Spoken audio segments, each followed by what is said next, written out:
Eu vou compartilhar a tela, caso alguém queira acompanhar por aqui, tá bom?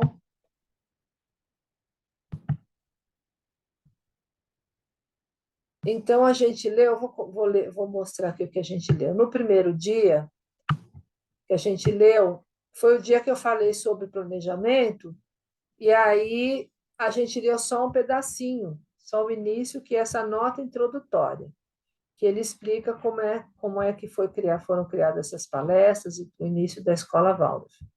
E depois a gente leu essa, essa introdução da Marie Steiner, que é a esposa dele, explicando um pouco o que ele explica do significado desse livro, que ele está falando justamente essa coisa de ser uma arte, né? E de como atualmente, entre aspas, porque ele viveu no século passado, né? E faleceu até no início do século. Então, início não, acho que foi 24 que ele faleceu. Ainda não fez 100 anos. Mas, enfim, acaba que, de qualquer forma, é muito atual, e ele tá falando da ciência, ele faz uma comparação da ciência atual daquela época, né, mas que também, nesse sentido, não mudou muito, como considera as coisas sem... É uma ciência morta, né? Não tem vida essa ciência, né? E, quer dizer, o resumo do resumo, aí depois vocês acompanham o vídeo anterior, que eu vou ver se eu consigo baixar hoje, subir, não é baixar, eu sempre falo baixar, mas é subir, porque não tenho conseguido e eu quero manter atualizado, né? Mas, enfim, eu vou dar continuidade agora, eu ia ler a partir desse parágrafo, vou até voltar um pouco mais. Vou ler aqui a partir da página. Deixa eu ver que página é essa. Ah, não tem. Tem o número da página aqui, vou diminuir demais. Página 4, tá? Eu vou ler a partir da página 4, a partir de onde ele fala a convicção. Então, a convicção. Aí, gente, né, interfiram, se tiver alguma dúvida, pergunta, pode interromper, tá? Para a gente porque é importante a gente estar compreendendo mesmo, né? Tem que aumentar só um pouquinho a letra? Tem. Deixa eu aumentar mais um pouquinho. Tá bom? Na verdade, o ideal, acho que assim tá bom. O ideal seria que pusesse aqui, mas quando põe aqui, não, acho que dá. Eu diminuo bem aqui, ó. Pronto. Tá bom assim, Bianca? Tá ótimo. Obrigada. A convicção de que o chamado que ressoa da evolução da humanidade exige um novo espírito de educação. Não, vou ler de novo. A convicção de que o chamado que ressoa da evolução da humanidade exige um novo espírito para a época atual e de que devemos levar esse espírito, antes de tudo, para o âmbito da educação, é que fundamenta os esforços da Escola Waldorf, a qual deveria ser um exemplo padrão. Compreendido isso? Porque senão a gente já pode, né, explica, reexplica, né? Quer que eu, né, comente a respeito disso?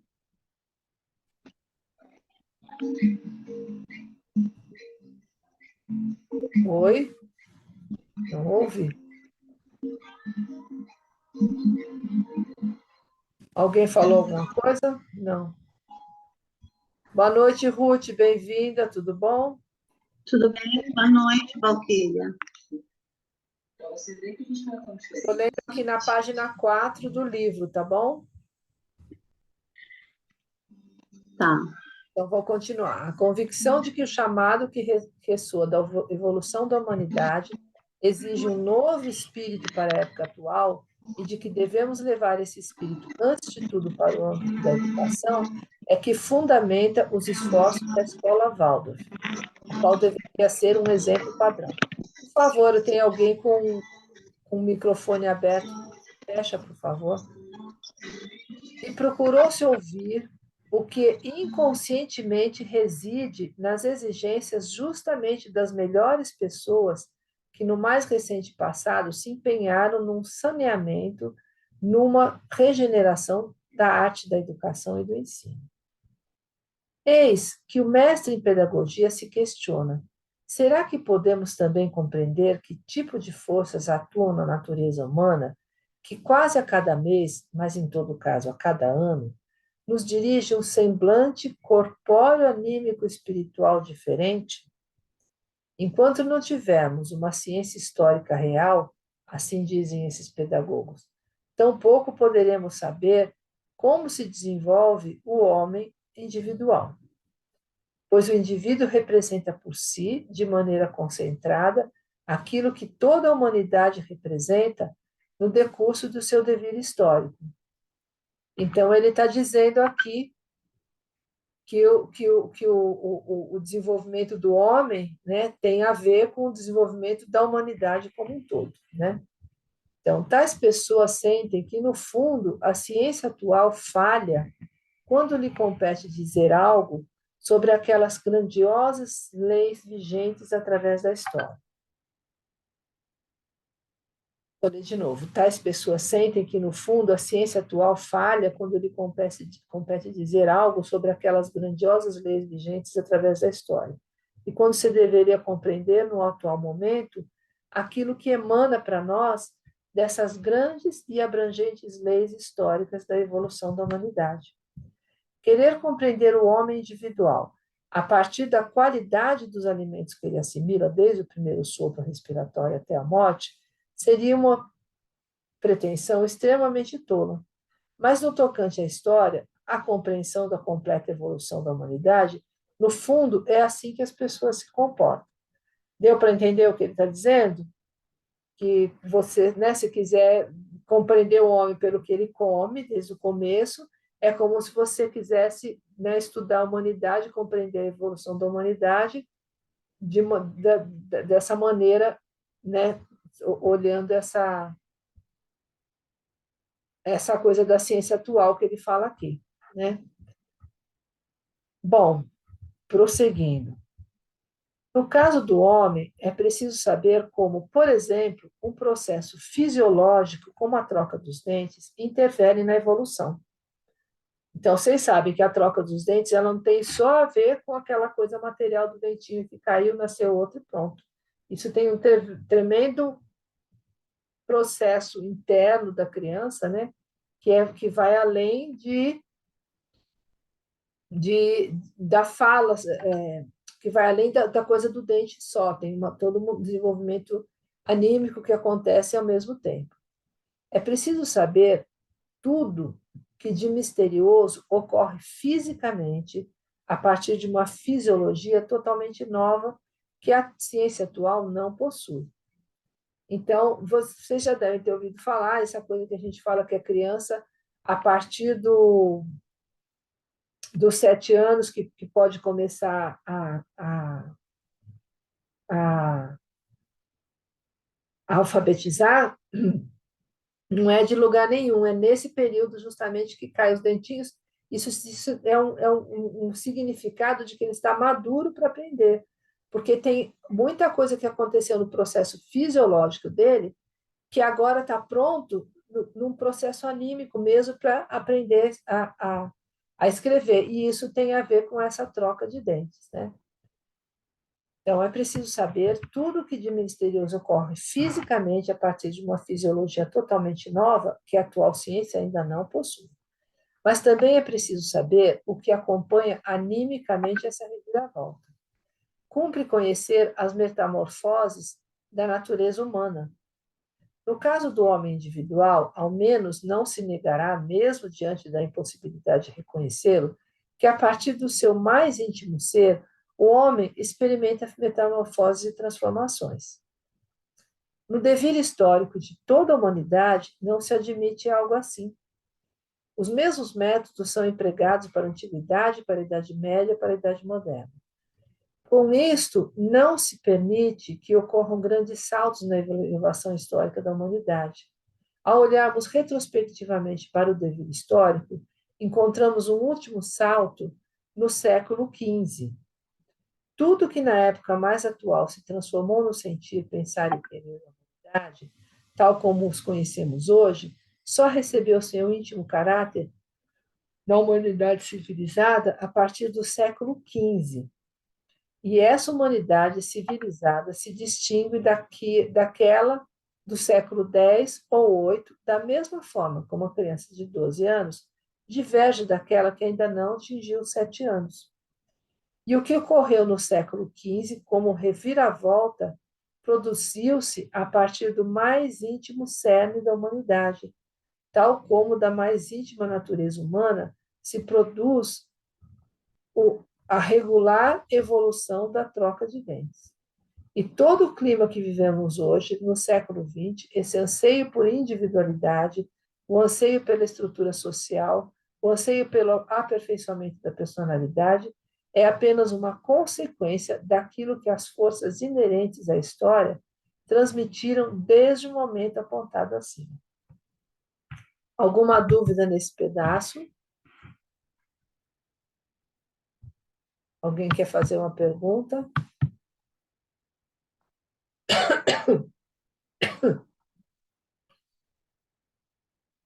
Então, vou prosseguir.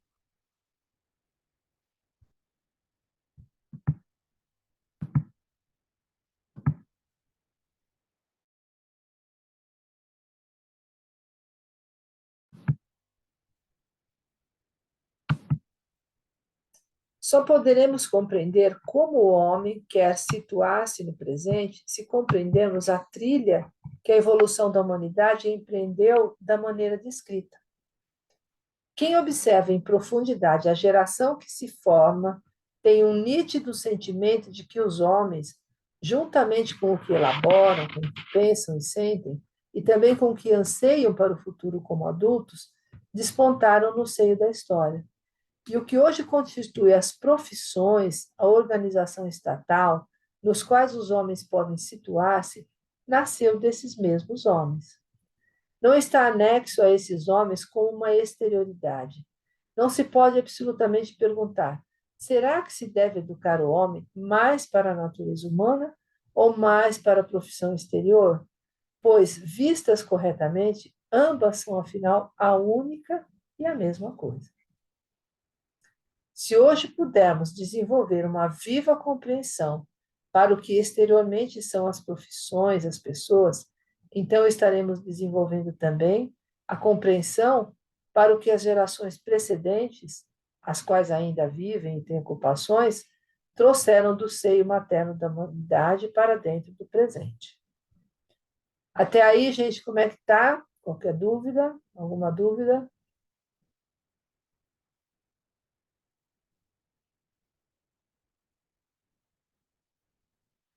O que ele está dizendo é que as profissões que vêm se desenvolvendo no desenrolar do desenvolvimento da humanidade, da evolução da humanidade, isso tudo foi criado pelo próprio homem de geração em geração, né?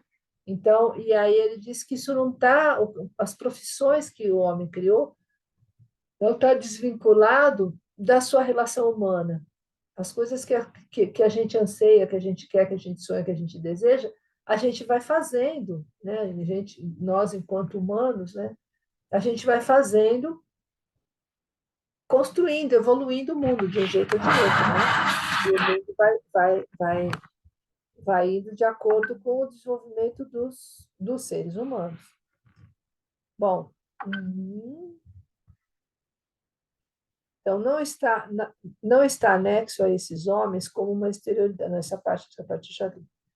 Se hoje pudermos desenvolver uma viva compreensão para o que exteriormente são as profissões, as pessoas, então estaremos desenvolvendo também a compreensão para o que as gerações precedentes, as quais ainda vivem e têm ocupações, trouxeram do seio materno da humanidade para dentro do presente. Quer dizer, aqueles que vieram antes trouxeram alguma coisa, que às vezes estão vivos ainda, mas eles trouxeram alguma coisa que veio do seio da humanidade como um todo, né? E assim, de geração em geração, a gente vai desenvolvendo. Então, com a separação entre educação para o ser humano e educação para a profissão, não chegamos a sentir-nos professores e educadores como é necessário. Para tal, é preciso viver em nós algo que exteriormente não é visível em uma profissão, em uma organização política, em nenhum lugar no âmbito externo. Para tal, é preciso viver em nós aquilo que somente as gerações subsequentes levarão ao plano exterior da vida. Para tal, cumpre viver em nós um profético e efetivo estado de união com a evolução vindoura da humanidade. Dessa união é que depende o sentir, o pensar e o querer artístico educativos de um universo docente. Que possa fluir para o universo docente o que é possível saber sobre o homem em formação, tal qual um ser vital, anímico-espiritual, que, sem constituir apenas poder, torne-se arte. Eis a que deve aspirar uma viva pedagogia e didática da atualidade. E dessa didática viva só pode emanar aquilo que deve penetrar no coração, na índole e no intelecto infantil.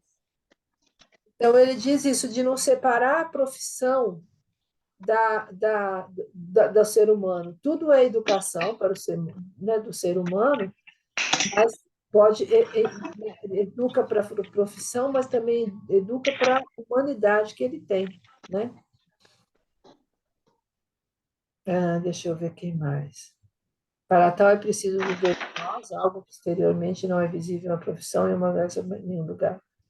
É preciso viver em nós aquilo que levarão ao plano exterior. Isso, então, assim, é preciso ver em nós, e quando ele fala nós, ele está falando de professores, né? Esse estado de união com a evolução vindoura, quer dizer, o professor está atento a, a, a tudo que acontece no mundo, né? E o que está vindo, né? Gente, tem microfone ligado, aberto de novo, por favor. E, então, tudo que está vindo para a humanidade, o professor está aberto para estar entendendo essa evolução, para ver o que é essa evolução de que essa criança traz, né? Então, dessa união é que depende o sentir, o pensar e o querer artístico educativo de um universo docente. Então, isso é para os professores, né? Que possa fluir para o universo docente o que é possível saber sobre o homem em formação, tal qual um sangue vital, anímico e espiritual, que, sem constituir apenas saber, torna-se arte. Eis a que deve aspirar uma vida pedagógica, uma viva pedagogia e didática da atualidade. E dessa didática viva só pode emanar aquilo que deve penetrar no coração, na índole e no intelecto infantis. Então, quando ele fala uma coisa viva, né, ele está querendo. Oh, acabou.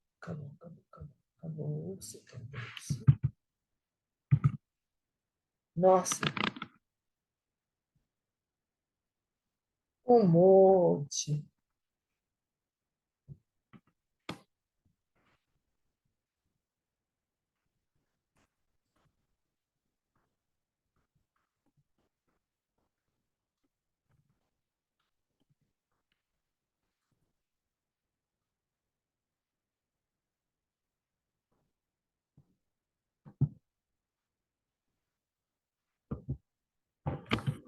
Tudo bem? Oi, voltou já? Oi, eu achei que tinha caído, não caiu, não? Não, não. Eu achei que tinha caído, nossa. Eu fui lá para abrir de novo. Fui lá para abrir de novo, achei que tinha caído. Mas apareceu aqui que acabou, gente. Como assim? Não, mas falta. Não, desculpa. O que apareceu aqui é que vai acabar em 10 minutos. Então tá bom, deixa eu voltar para o estudo. Compartilhar. Voltamos.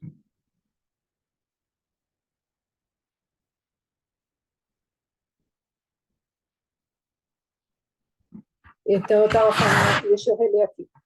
Para tal, cumpre viver em nós um profético e efetivo estado de união com a evolução vindoura da humanidade. Dessa união é que depende o sentir, o pensar e o querer artístico e educativo de um universo docente, que possa fluir para o universo docente o que é possível saber sobre o homem em formação, tal qual um sangue vital, anímico e espiritual que, sem constituir apenas saber, torne-se arte. Eis a que deve aspirar uma viva pedagogia didática da atualidade. E dessa didática viva só pode emanar aquilo que deve penetrar no coração, na índole e no intelecto infantis. Então, é isso, né? A coisa da educação artística, né? O querer artístico educativo, quer dizer, a educação como arte, né? Não nos compete, em absoluto, transmitir à pessoa informação nossos dogmas, nossos princípios, o conteúdo da nossa cosmovisão. Não aspiramos a criar uma educação dogmática. Aspiramos a que os dados obtidos por nós, mediante a ciência espiritual, se tornem ação educacional viva. Aspiramos a possuir em nossa metodologia, em nossa didática, as possíveis emanações da ciência espiritual viva, aplicadas como tratamento anímico do homem. Da ciência morta só pode emanar o saber. Da ciência espiritual viva emanará metodologia, didática, um manejo no sentido anímico espiritual. Poder ensinar, poder educar, eis nossa aspiração. Então, eu vou comentar um pouco esse parágrafo, né? Que ele fala que a gente não vai colocar nossos dogmas, não é uma educação dogmática, a gente não vai colocar para a criança uma coisa dogmática. Que a gente tem que aspirar à ciência espiritual, que o que ele chama de ciência espiritual é a própria antroposofia, né? No sentido de que é como uma ciência, a ciência tudo prova. E a ciência espiritual também prova, mas ela prova não com esses órgãos, os sentidos que a gente conhece, mas você tem que desenvolver outros órgãos, são outros sentidos em níveis mais profundos, que vão com que ele consegue provar que essa ciência espiritual ela existe. E aí ele fala que aspiramos a que os dados obtidos para nós mediante a ciência espiritual se tornem ação educacional viva. Então, é isso, essa ciência espiritual vai tornar uma educação viva, né? Aspiramos em possuir na nossa metodologia as possíveis emanações da ciência espiritual viva aplicadas como tratamento anímico do homem. Quer dizer, tem uma coisa que a educação é como um tratamento, né? Da ciência morta só pode emanar o saber. Da ciência espiritual viva emanará a metodologia, didática, o manejo do sentido anímico espiritual. Então, é isso que ele está dizendo. Essa ciência morta, ela vai trazer... a gente não pode dizer que não traga saber, né? Pode ensinar um monte de coisa, mas a ciência espiritual viva é que vai trazer a própria metodologia, própria didática, e tem esse sentido espiritual, né? Poder ensinar, poder educar, eis nossa aspiração.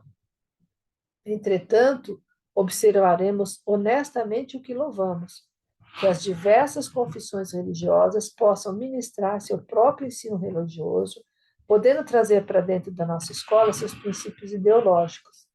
Apenas esperamos que, da mesma forma como perturbaremos ao mínimo as cosmovisões que serão trazidas para a nossa escola, tampouco seja perturbado aquilo que queremos introduzir da forma mais honesta, apenas provisoriamente, como uma arte. Pois sabemos que, de início, a humanidade deverá entender que, de uma cosmovisão espiritual, pode surgir uma arte da educação no sentido pedagógico, metódico, didático, antes de vir a ter uma correta compreensão das questões ideológicas e de suas interrelações. Portanto, não fundaremos uma escola ideológica. Uma escola artístico-educativa é o que estaremos esforçando-nos por fundar com a Escola Waldorf. As conferências sobre... Então, vocês viram que está entre aspas, né? Esse daqui ainda é a situação do próprio Steiner. E essa última aqui já é da Marie Steiner, que fala as conferências sobre o estudo geral do homem, seguiram-se as conferências do estudo geral do homem, seguiram-se aquelas sobre metodologia didática da educação e finalizando um seminário decorrido em livre discussão. Com esses 3 ciclos, seria transmitido o fundamento da arte educativa de Rudolf Steiner como um remédio redentor à nossa humanidade em vias de submergir em carência anímica e material. Então, algum comentário antes que a gente retome? Alguém tem alguma dúvida, alguma pergunta? Quer fazer alguma coisa? Então, Valquíria, Fala. a arte na pedagogia Waldorf é o parâmetro de tudo, né? Isso, exatamente. É uma coisa que, assim, não é só uma aula de educação artística, entendeu? Então, você tem matemática, português, educação artística. Não é isso. A arte, ela permeia todo o saber, todo o ensino. E a própria aula que você prepara é uma obra de arte. Da mesma maneira que um escritor senta e vai escrever um livro, né, fazer um poema, ou um músico vai compor uma música, um pintor vai pintar um quadro, tal. Você, na hora que senta e vai preparar a sua aula, você está fazendo uma obra de arte. E o professor, e é por Sim. essas e outras que o professor Waldorf, ele aprende a desenhar, a fazer trabalhos manuais, aprende música, teatro, tudo isso ele faz, porque ele tem que, né, usar todas essas ferramentas na sua aula. Então, tem o desenho de lousa que é muito bonito, tudo isso é didático, mas ele é artístico, né? É uma maneira bonita de apresentar, tudo tem o belo, né? E a própria preparo, quando você prepara, tá considerando a matéria e assim a ilustração que você vai colocar né, e como que a criança vai receber, isso tudo é como se fosse uma obra de arte. E durante o ano, né, letivo, também dá para se observar sobre os desenhos deles, né? Porque é através da arte que vem o sentir do que... Não sei se é isso que eu estou pensando, né? Estou tentando me explicar. É através dos desenhos que a gente também pode saber se a criança está naquele momento, naquele dia bem, ou vice-versa. Isso. Tem a ver? Com relação aos desenhos, você vai cair, a gente volta no mesmo link. Aquela hora eu achei Tá. que tinha caído. Com relação aos desenhos, sim, isso que você está falando é certo. A gente aprende muito com os desenhos da criança. Mas a arte, ela vai além disso, porque a criança